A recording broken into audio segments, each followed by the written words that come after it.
Hello everyone, today I'm going to be doing a deck profile, this time on the Mahar Nirvana OverDress deck. Yes, it's been 2 sets since I've done a deck profile on this, but that's because there wasn't too many changes, so that's why I decided to wait until the set after, so then there will be a lot more changes and deck building options just to give my reasonings on how I'm going to build the deck.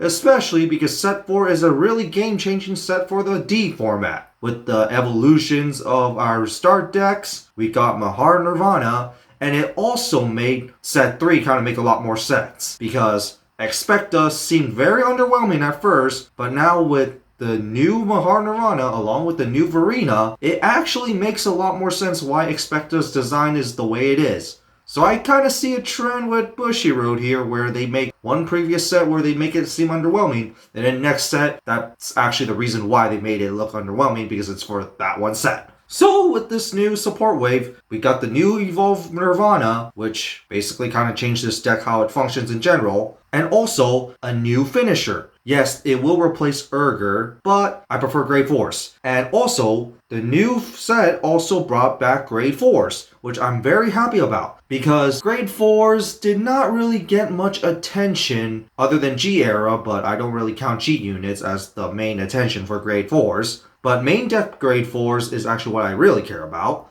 And now with the Ride deck existing in the D format, well, there's really no excuse for not making Grade 4s anymore. Because you got consistent riding to Grade 3. So there is no need to worry about grade stock. So I am glad that they're now bringing back Grade 4s, and I really hope that they do the same thing for the Daybreak set. But anyway, how I think about this deck, it's pretty fun. It works pretty well. It does not have soul charging or countercharge, so be aware of this. You do have some, but you're going to be lacking space. So that is one problem that you have to note with this deck. Because there's going to be a lot of different forms of Vairina, and you're going to need to kind of run each one of them, and you're going to be sort of lacking deck space. But based on my experience on playing the deck, I haven't been having too much soul or counterblast issues, as long as you know how to manage the resources properly. If you mismanage the resources, well, you might have some struggles, but overall, you should be able to manage as long as you know how to manage the resources properly. But anyway, to the deck itself. So of course, we start off with the Ride deck. My starter, still the Sunrise Egg, because I like to draw my card when I go second. And also again, the second Trick Star is not much of an issue. I get why people run the Trick Star as a starter, so they could Soul Blast it out through their Ryu when they ride the Nirvana, so they could discard to bring back the Soul Blasted Trick Star. But it's personal preference, and I prefer to draw the card, because this deck really needs to be able to draw cards to get its pieces. And then to the Grade 1, you ride to Reno, where when your Ryu rides on top of it, your Grade 2, you search for your Trick Star and call it. And then for Ryu, when your Nirvana rides on top of it, you can Soul Blast 1 and add a Vairina to your hand, the regular one. So that's basically the ride line. And then when we go to the Grade 3, Chakrabarti Divine Dragon Nirvana, well, one of the skills is once per turn, you can discard one card to call Grade 0 from your drop zone. So it doesn't have to be Trickstar, but you're usually going to be always calling Trickstar with this. And that's what I meant, that you could just make Trickstar as your starter, where your Grade 2 will let you Soul Blast it, so you could call that one back. But so far from my experience, I haven't been having too much trouble with the double Overdress anyway. But the second skill, where you're not going to use all the time, is when this card attacks, you can counterblast 1. Itself, along with all your Overdressed units, it doesn't have to be Overdressed state, get plus 10k. It does help with the power problem, because another thing to note with this deck is that you will be lacking boosters. You barely run any Grade 1s, and even with your Trick Stars being Grade 0s, you are going to be evolving that, so you're not going to be boosting pretty much at all in this deck. But you mainly run this because this is the main boss unit that you're going to be starting out with. And now to the main deck itself. First off, we're going to just start off with the most important card of the deck, that being the 4 Trick Stars itself. Because everything starts with Trick Star in this deck, and the whole point of this deck is basically evolve Trick Stars to his other forms, aka Overdress. You ride on top the Trick Star on rearguard, basically. So Trick Star's only skill is that he basically get resists. So that's it, but other than that, you only use this to evolve it because everything starts here. And then to the main lineup itself, first off, we're going to start off with the new boss unit, being the Grade 4 lineup. Chakrabarti True Divine Dragon, Mahar Nirvana. So, Mahar Nirvana's skill. During your turn, if you have an Overdressed state unit on the field, your whole front row gets plus 10k. That's a really good upgrade right there because now it's basically costless for that extra 10k buff. And also keep in mind, all these new grade 4s have triple drive. That's an added bonus over Persona riding. Especially because the second skill kind of wants you to ride over the Nirvana anyway, because the second skill is a once per turn, counterblast 1, Soul Blast a Nirvana, or discard a Nirvana from your hand, and then call a grade 0 from your drop zone. But if your opponent's also at 4 damage or less, you also deal them 1 damage. So basically, it's basically a pusher game card. Because any type of card that says deal 1 damage without attacking is basically a type of pusher game card, especially when your power is basically free. Yes, it is more restricted than his base form, but you deal 1 damage to your opponent can actually finish off the game sometimes. And you're not going to really use this skill too often, at most twice. The one time you're going to ride it most of the time, and maybe one other time. So that part is not really too restrictive, especially by the time you ride this, you're mostly going to go for a game. So I'm going to say this right now, that I have not run any more grade 3 Nirvanas in the main deck because I'm not going to do Persona riding. You're going to always go for this. Because of course, this is your main starting off win con, and it can't go off with his partner. That being the ultimate form of Vairina, Vairina Esperaridia. So this card overdresses on top of Trickstar. Luckily, you don't actually need to overdress on top of Trickstar to actually use his main skill. But overdressing on top of Trickstar is basically giving you its full power. And based on its artwork, it's basically a combination of every variation of Vairina, which makes sense because in lore reasons, this version of Vairina actually represents every past version of himself or every form that he has been. Hence, the first skill is when you perform overdress, you can put all the trick stars along with all the overdressed units from your drop zone into its original dress. And yeah, that builds up a lot. And I have reached like 6 cards with that. That skill itself will combo with the second skill, because the second skill is when your Vanguard attacks costs Soul Blast 1, it's a once per turn, stand it, and then for every original dress this unit has, it gets plus 5k power. And like I said before, I experienced going with 6 to 7 with this usually, so that's an extra 30k power after a restand. So that's pretty good. And seeing how Mahar Nirvana basically just deals the damage without attacking, basically this is your main win con along with Mahar Nirvana. So this is overall not too bad. Yes, it is a little underwhelming for a cover card for many people, but it's actually meant to be a finisher in many cases, hence why the double attack. And what's also really nice is that this second skill, you could just restand it without even being in overdressed state. That's a one crucial part right there. Because to be at full power, you just need to overdress it on top of Trickstar. But if you don't have it and you just have this in hand, you could still just call it and then just swing with it twice. So that's still pretty good. And in many ways, it does solve some of the deck's problem where you need to heavily always have a Trickstar. And Mahar Nirvana is a little restrictive on calling back the Trickstar anyway, so it's not too bad. Overall, it's just a good finisher. But it is a grade 4, so you are going to be using this late game. But I run 3 because this is basically your win con. So this is just to make sure that you actually draw into it, and it's not bad to discard it because you have recycling. So see you as soon as you can.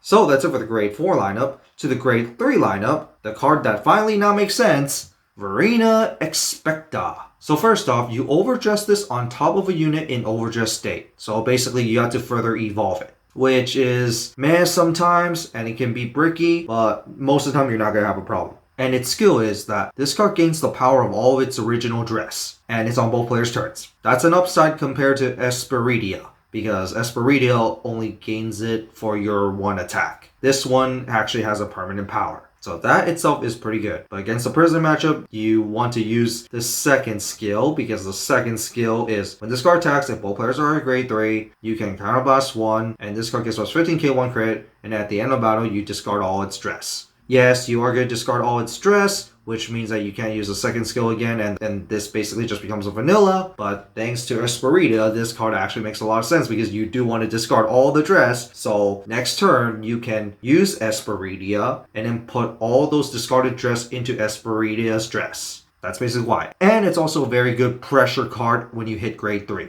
Because 43k power to crit, yeah, that's pretty nasty right there. And then, for my last grade 3, I still run the Vairina Valiente. So why run this? This is so I have some going first advantage. Because if you go first with this deck, Esperidia is just a big beatstick that doesn't really have any pressure to it. And this one also has an upside where you can overdress this on top of a trick star as well, or something that is in overdress state. That's a nice bonus right there. It also gets plus 5k power for every dress it has. So yes, the more you overdress, the more power you get. And sometimes even when I go first and my Vairina Valiente is still on the field with 2 dresses, I do put an Especta on top of it just to give it even more power. So you do have that. And the main pressure point is actually his second skill, where when this card attack hits, you can counterblast 1, discard a card, and stand it. Sometimes it will hit, sometimes it will not. It's just a pressure there. But I do like this to be an early game going first pressure. Yes, technically Urger is better when it comes to the early game pressure part, because not only that Urger also has permanent 20k, Urger can also help you do multi-attack, which is also nice. The problem with Urger is that you have to Soul Blast too.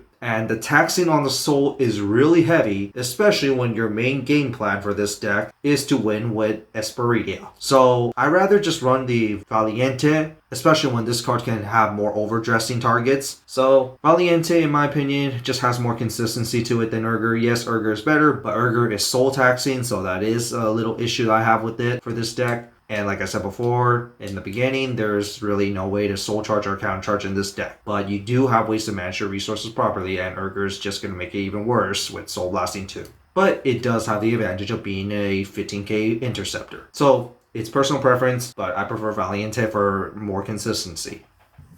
So that's the grade 3 lineup to the grade 2 lineup. First off, because your ride deck says so, you kind of have to run the original Vairina, and it's also not bad to search this, hence why I run the second copy. It's just not that great of a Vairina card compared to the others, but when this overdress unit attacks, it gets plus 10k, and you can Soul Blast 2 to retire a unit if you want. Most of the time, you're just going to get 10k with this one, or use this as material for overdress for another unit, but this search for this can be very helpful, so that's why I still run it, and if your ride deck says so. And then you have to run Vairina Arcs, because this is your main draw engine. You place it in overdress state, you counterblast 1 to draw 2 cards and plus 5k. Most of the time you're just going to do that and then just overdress on top of it. But yeah, this is your main draw power, so you have to run 4. So that's it for the grade 2 lineup, and that's basically all the Vairinas. For the grade 1 lineup, first off, Blaze Maiden Shima. So its skill is, when placed on rear guard, counterblast 1, look at top 7 cards of your deck and search for 1 overdress unit and add it to your hand. You do have a good number of overdress targets, so usually you should be able to get 1. But the search is usually not too necessary because most of the time I do get those overdress units. But if you need to, it's there. And then since I have a searcher, I must also run the new Recycler, Blaze Pole Monk Risuji. Because its skill is, when placed on rear guard, counterblast 1, look at your drop zone for 1 overdress unit and add it back to your hand. But if your Vanguard is grade 4, you can countercharge 1. So this is really good because it lets you recycle, and by the time that you hit grade 4 and even sometimes grade 3, you are usually guaranteed an overdress unit in your drop zone that you want to reuse. And like I said before, this is why I run the third Esperidia, because I do want to see as soon as possible, and discarding is fine because this card can help me recycle it. And if you're at grade 4, it's basically for free. Yes, you still need to be able to pay the counterblast first before you get that counter charge back, but this has been proven very useful, and the fact that you can get that counterblast back is also a big plus. And sometimes you don't have anything else to search when everything is already in your drop zone. So of course, why not? And you do want the counterblast. Finally, for my last normal unit, of course, the 4 PGs. And now to the trigger lineup. So first off, the over trigger, because of course, especially now this one has gotten stronger because your Vanguard is triple drive and just restanding it is a double triple drive Vanguard attack. And then I go for the 8 crits, because why not? But you can cut down 1 crit because Mahar Nirvana does deal 1 damage without attacking, and you do want your opponent to be at 4 or less so you don't really waste the skill. But the 8 crits is not bad at all, especially when you're trying to give more pressure to some of your attacks. So why not? And then the 3 draws, because this deck is very piece reliant, so you do want to draw your pieces, and I do prefer draw triggers over fronts in this deck. And then the 4 heals, because of course. So that's it for this deck profile. What do you guys think of it? What other things that you could recommend for me to play? I mean, I already like the deck how it is built, but there might be some lineups or maybe some other cards I might have forgot about that I could run this deck. But overall, I really had fun with this deck, and so far it's been working out for me. As long as you use your resources properly, you should be fine in the resource department. Because as you saw the deck profile, it does lack countercharging and soul charging. But so far, I didn't really have much of a problem with it. And the fact that set 4 decided to bring back the grade 4s to us, especially when they're in the main deck, just got me all excited, and especially because they don't really have an excuse anymore to not make grade 4s, because we have a ride deck. So, relevant grade 4s all over again. Hopefully they do that with the Daybreak decks as well, because I would like to see them have grade 4s, especially Basagra, because I'm playing that too, which will be profiled soon. But on that, tell me what you guys think of it, what other cards that you would recommend. I say there are cards like the Countercharger, that is an order card that can be pretty good, because Esperia could attack twice, so you get 2 countercharges right there. And I did suggest before, if you do want to go early aggro and you don't really mind the soul too much, you could also play Urger as well. But I do prefer Valiente over Urger because it does have more consistency over that. But other than that, that's it for this, and see you all next time.